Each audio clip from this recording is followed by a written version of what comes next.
Media one plus के दर्शकों का स्वागत है। मैं हूं दीपांकर गुप्ता। तमाम खबरें हम आपके साथ डिस्कस करते हैं और अंदर की बात भी आपको बताते हैं। सबसे पहले जनरल बिपिन रावत को सैल्यूट करना चाहते हैं और कल जो हमारे सामने तस्वीरें आई वो वाकई भावुक कर देने वाली थी। कन्याकुमारी से लेकर कश्मीर तक जनरल बिपिन रावत को सब याद कर रहे थे, सलाम कर रहे थे।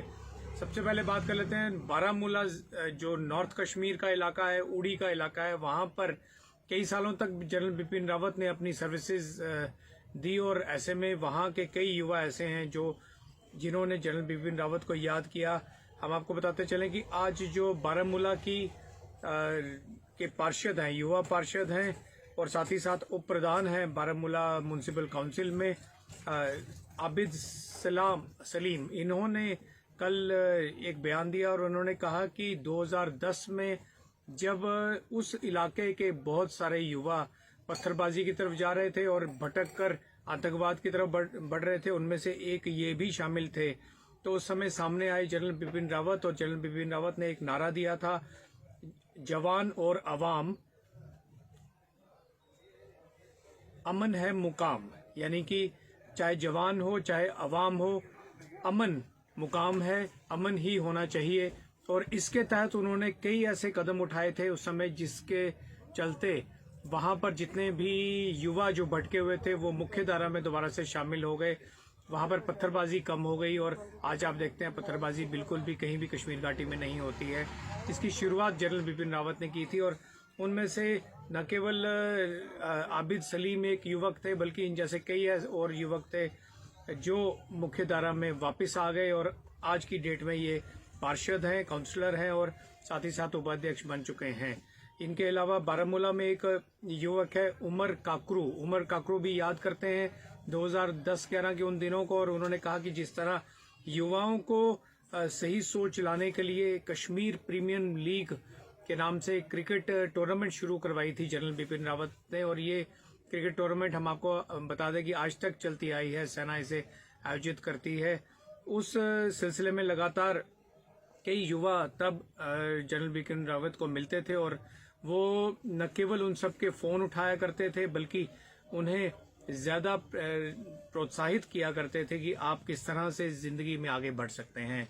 वहीं आपने कल शाम को विजुअल्स हमने आपको दिखाए थे लाल चौक से, और लाल चौक में सेव यूथ सेव फ्यूचर करके एनजीओ है।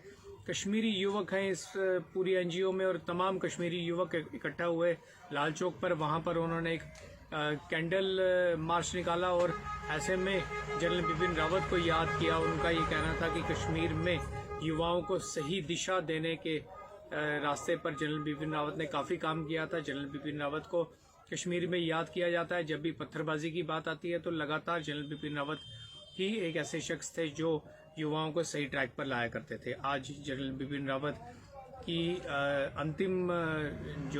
उन्हें अंतिम विदाई दी जानी है और पूरे राजकीय सम्मान के साथ उन्हें और जो बाकी भी हमारे शहीद हुए थे इस हेलीकॉप्टर क्रैश में, तमाम जो ऑफिसर्स और डिफेंस के कर्मचारी, उन सबको आज शहादत दी जानी है। अंतिम संस्कार उनका होना है।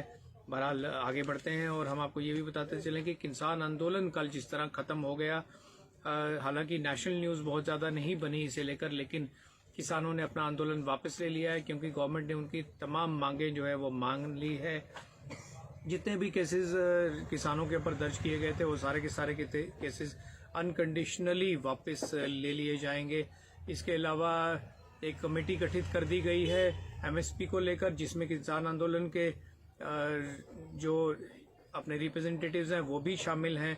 तमाम इश्यूज के ऊपर सहमति बनने के बाद आज 378 दिन पुराना, यानी कि अगर आप लगाएं 1 साल 1 महीने से ज्यादा का समय हो चुका है और ये जो किसान हैं ये आज से वापस जा रहे हैं।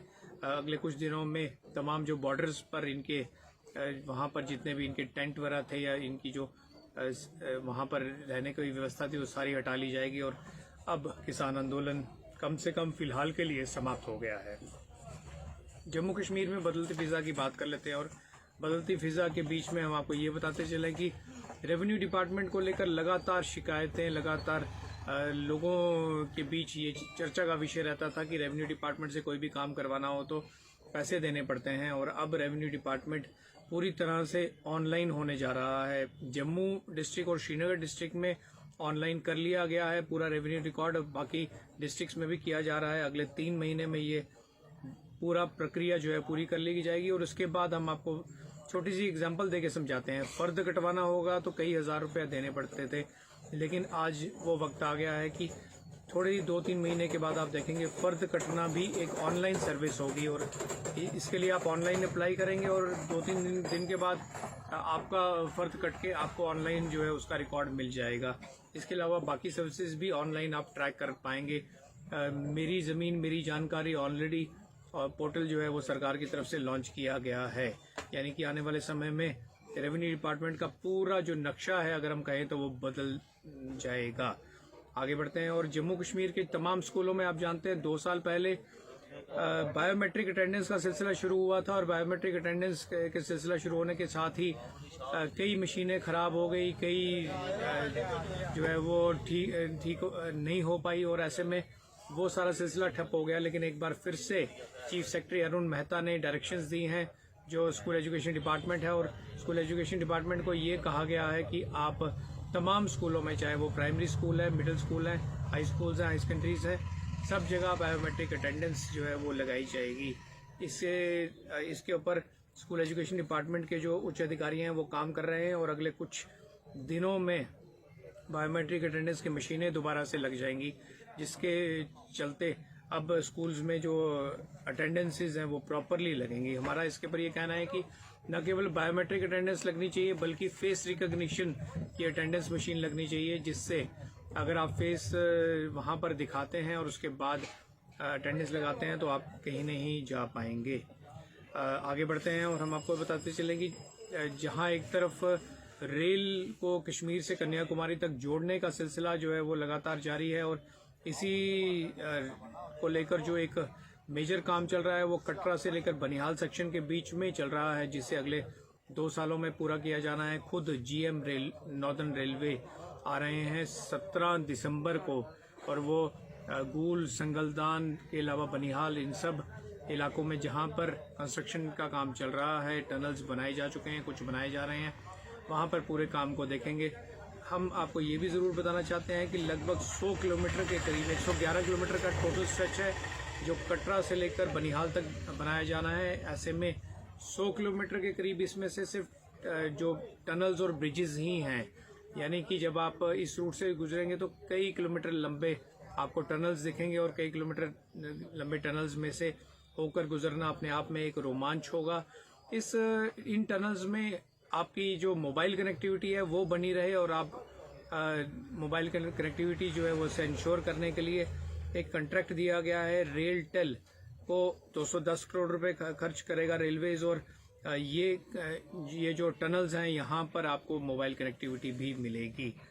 बहरहाल हम आपको ये भी ज़रूर बताना चाहते हैं कि जहाँ एक तरफ रेलवेज का काम जारी है, वहीं नेशनल हाईवे का भी 4 लेन एक्सप्रेस हाईवे बनाने का भी काम लगातार जो है वो चल रहा है। हम आगे बढ़ते हैं और क्राइम ब्रांच ने एक केस रजिस्टर कर लिया है। क्राइम ब्रांच ने एक केस रजिस्टर किया है हीरा कंसल्टेंट्स मोहाली पंजाब के अगेंस्ट, और इन पर आरोप है कि इन्होंने 3,41,000 रुपया एक जम्मू की महिला से लिया है। इसको कनाडा जाकर सेटल होना था, और इसके लिए इंस्टॉलमेंट्स में 3,41,000 रुपया इससे ठग लिया, और 420 के तहत फ्रॉड का मामला अब दर्ज कर लिया है क्राइम ब्रांच ने। जम्मू पुलिस, खासकर जो जम्मू जिला की पुलिस है, तमाम थाने लगातार वार ऑन ड्रग्स पर काम कर रहे हैं। कल अलग अलग जो पुलिस स्टेशन के इलाके हैं उनमें 5 ड्रग पेडलर्स को पकड़ा गया, और इनसे सब्सटेंस वगैरह भी भारी मात्रा में बरामद हुआ। हम आपको बताते चलें कि प्रॉक्सी वार के तहत पाकिस्तान ISI लगातार हमारी तरफ ड्रग्स भेजता रहता है, ताकि उनकी कोशिश है कि युवा जो है वो नशे की लत में फंसे रहें। पर जम्मू कश्मीर पुलिस भी अपनी प्रोएक्टिवनेस की वजह से समय समय पर इस तरह के जो ड्रग पेडलर्स हैं इन्हें पकड़ते रहते हैं। कोरोना की बात कर लेते हैं। 192 मामले कल भी रिपोर्ट हुए जम्मू कश्मीर में। लगातार केसेस बढ़ते जा रहे हैं। जहां 2-2.5 महीने पहले 40-50 केसेस पर डे पर एवरेज आ गई थी, आज 150-200 केसेस पर डे रिपोर्ट हो रहे हैं। लेह लद्दाख में भी कल 14 मामले रिपोर्ट हुए।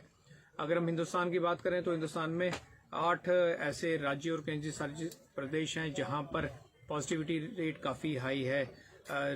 सिक्किम में इस समय जो पॉजिटिविटी रेट है वो सबसे ज़्यादा यानी कि 24% तक है। हालांकि हमारी जो हर्ड इम्यूनिटी है वो भी 80% से ज़्यादा लोगों में बन चुकी है और लगातार सेकंड डोज भी 60% से ज़्यादा लोगों को लगाई जा चुकी है। आपने भी अगर सेकंड डोज नहीं लगाई है तो ज़रूर लगा लीजिए। वर्ल्ड ह्यूमन राइट डे है आज। वर्ल्ड ह्यूमन राइट डे पर बात होती है जस्टिस की, इक्वालिटी की, फ्रीडम की, पर कई ऐसे मामले सामने आते हैं जहां जस्टिस की हम बात करें तो 2-2, 3-3 दशकों तक जस्टिस के लिए लोगों को ठोकर खानी पड़ती है कोर्ट्स की और वहां जाना पड़ता है, जिसे स्पीड अप करने की ज़रूरत है। इक्वालिटी कहीं नज़र नहीं आती। जिसका रसूख है वो जल्दी काम करवा लेता है और जिसका नहीं है वो उसे देरी से नज़र आती है। और फ्रीडम की अगर हम बात करें तो फ्रीडम ऑफ स्पीच को बहुत सारे लोग मिसयूज़ करते हैं। हम आपको बताएं कि जहां वर्ल्ड ह्यूमन राइट्स डे है और वर्ल्ड ह्यूमन राइट्स डे पर हमें ये भी याद रखना चाहिए कि हमारी देश के प्रति ड्यूटीज़ भी हैं और ड्यूटीज़ को भी निभाना जो है वो सबसे बड़ा हमारा फ़र्ज़ है। JKCA की बात कर लेते हैं। एक बड़ी पहल जम्मू कश्मीर क्रिकेट एसोसिएशन की तरफ से की जा रही है। यहाँ के जो खिलाड़ी हैं उन्हें ट्रेनिंग देने के लिए अब युवराज सिंह सामने आएंगे, नेहरा सामने आएंगे, क्योंकि एक कोचिंग क्लिनिक चलाया जाएगा और कोचिंग क्लिनिक में अंतर्राष्ट्रीय स्तर के जो खिलाड़ी हैं वो हमारे यहाँ के युवाओं को ट्रेन करेंगे। आप पहले ही जानते हैं IPL हो या फिर तमाम जो हमारे क्रिकेट की हमारे खेल में तमाम जो लेवल्स हैं वहाँ तक जम्मू कश्मीर के खिलाड़ी पहले ही अपना लोहा मनवा चुके हैं। फेसबुक पर एक पोस्ट को शेयर करना रजौरी के एक दुकानदार को बहुत महंगा पड़ गया। आप जानते हैं एक पोस्ट था जिसमें जनरल बिपिन रावत की शहादत को लेकर कुछ ऑब्जेक्शनेबल पोस्ट था और इसे रजौरी के एक दुकानदार ने अपने फेसबुक पेज पर शेयर कर दिया और पुलिस ने उसे तुरंत हिरासत में ले लिया। इस बात को आप समझ लीजिए। अगर आप फेसबुक चलाते हैं, व्हाट्सएप चलाते हैं, कुछ भी आप शेयर करते हैं, आप पूरी तरह इसके लिए जिम्मेवार हैं और अगर कुछ भी गलत होता है तो आप को हिरासत में भी लिया जा सकता है। आज के लिए मुझे और मेरे साथी वीडियो जर्नलिस्ट रोहित शर्मा को दीजिए इजाज़त। धन्यवाद।